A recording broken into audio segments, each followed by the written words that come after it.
Of all the ecstatically grandiose horror movies of the last decade, in which voluptuous and outsized horror became a minor but most welcome fixture in genre cinema, Crimson Peak is the most romantic, the most elegantly overwrought, the most purely beautiful. It's like a photographic glass print brought to life by lights in a myriad of colors, first sepia, then in bold, Bava-esque chromatics. I can't. I know.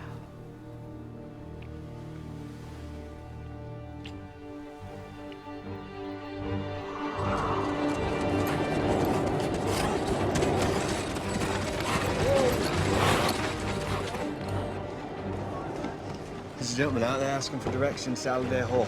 At this hour? Surely not. Can't get there on that horse. It's exhausted. Can I hire one from you?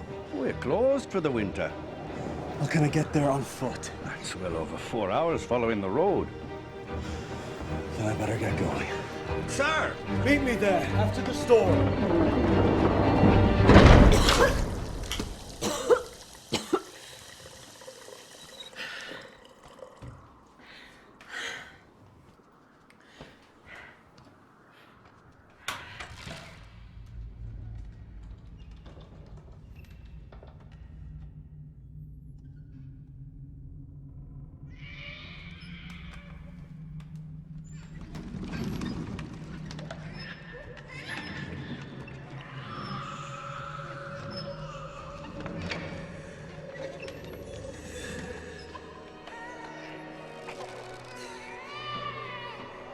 I know who you are. Your name is Enola Shadi. Tell me what you want from me.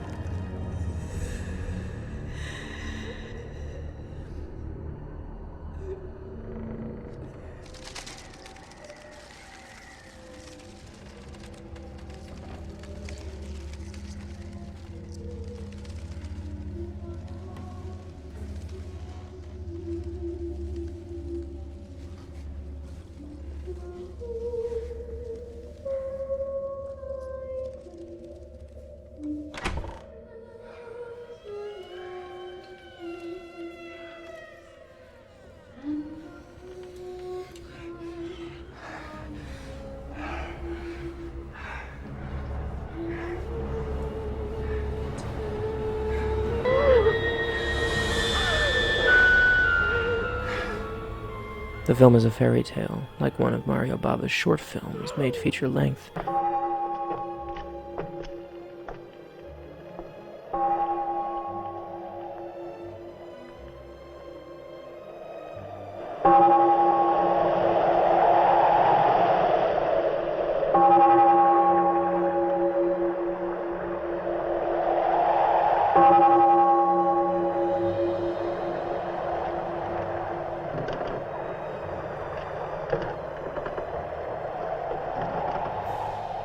Grazie al cielo. Shot through with the mistrust of wealth, authority, and industry that characterizes so much of Spanish horror cinema.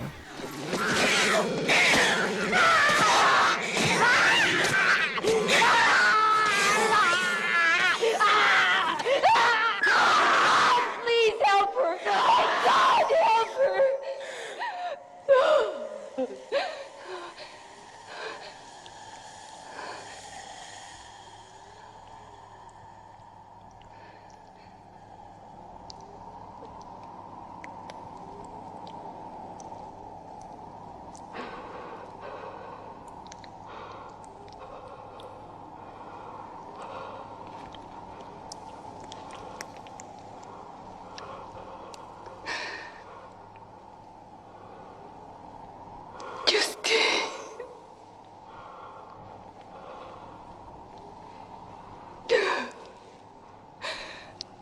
Oh God, Justine.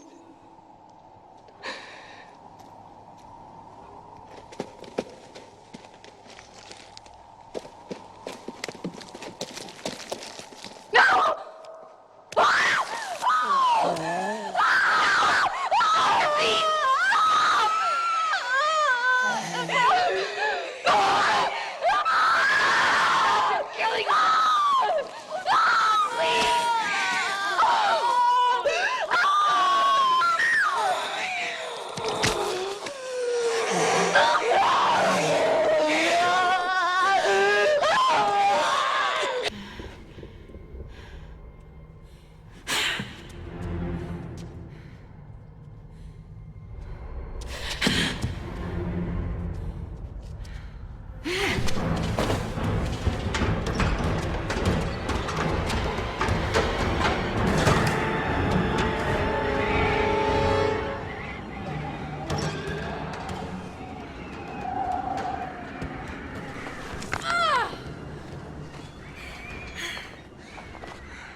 This film is Mexican-born Guillermo Del Toro's most richly directed, a complete surrender to his best and most fanciful impulses, to render ghosts as heaving mounds of blood and sinew, screaming and smoking as if they had leapt from the womb of his mind and were still wet from birth.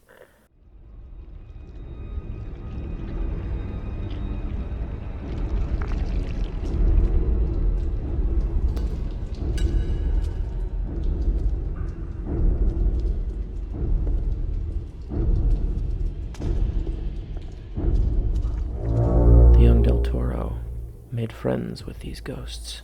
The great Doug Jones and Javier Botet, two of cinema's most endearing boogeymen, both make appearances, tormenting hero Mia Wasikowska.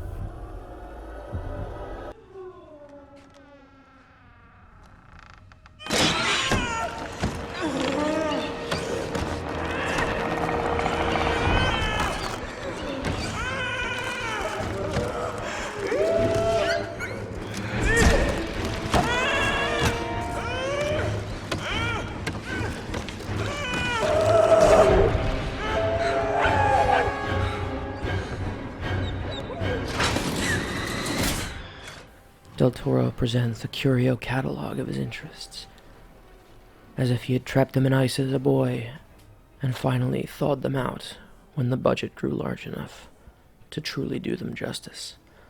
The magnificent set, the crimson peak of the title, is one of the great triumphs of production design and art direction, a magisterial work of expressionistic artistry and agony.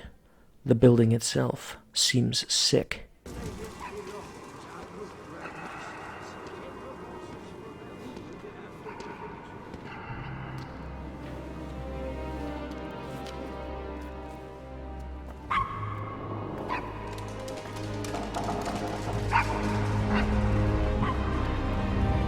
Goodness, how many rooms are there?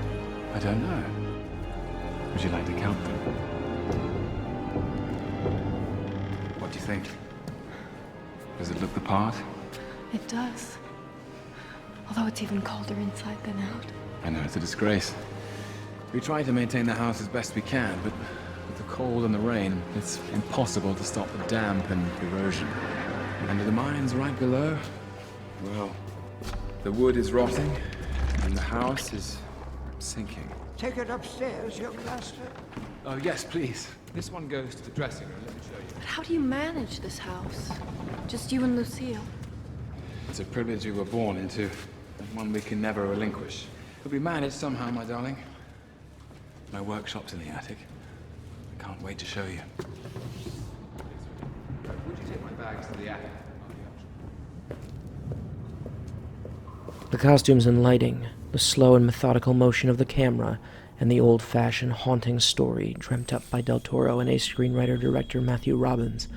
This is how lifelong fixations on the scary things in the world are born, the kind of careworn horror that ages like wine. Del Toro infused all his childhood memories of the elegant horrors of the past that so enraptured his young mind into one singular ghost story, one of the most lovely films of its era, a relic before it was released. Lucille?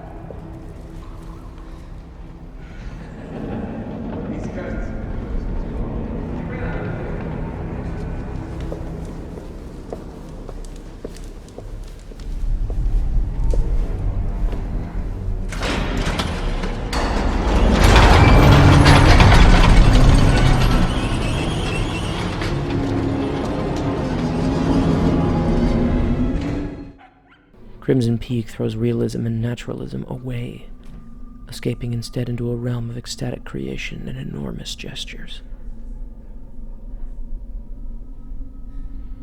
This is the kind of thing I wish every director would make when a studio gave them carte blanche. A child's nightmare.